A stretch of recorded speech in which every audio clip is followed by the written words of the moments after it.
Si tawagin mo eh. Si Kali, tawagin mo.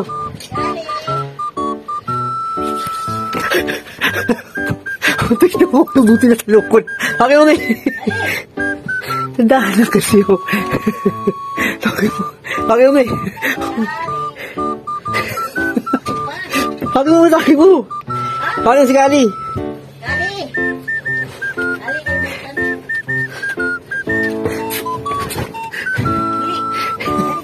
Buti ka mo. Nagkat ka kanina? Buti ka mo. Yan po mga kapalaka. Nakikita niyo yan. Si Yuki yung pusa. Tsaka si Kali.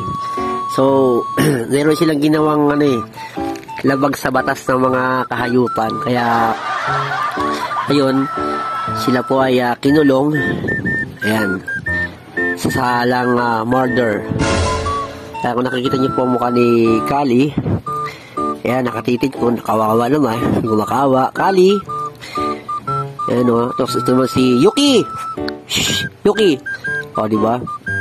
So, nag-iisip silang dalawa kung anong gagawin nila. O paano sila makakatakas sa rehas na to. Kaya, sa mga taong gustong tumulong, tulungan niyo po sila. Bigay po kayo ng donation. Makatakas sila. Kasi pag nakalaya sila, baka tangayin sila ng mga basurero at kunyari basura, yun pala, tatangayin sila. Ayan po yung mga alaga natin. Bye-bye, Kali! Yuki!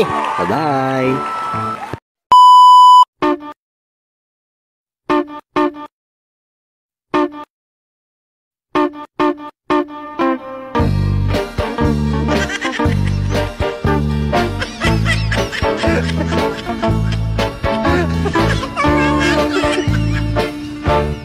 Ginsan ang sapa-sapa dito sa may talamnanan. Ang oras soy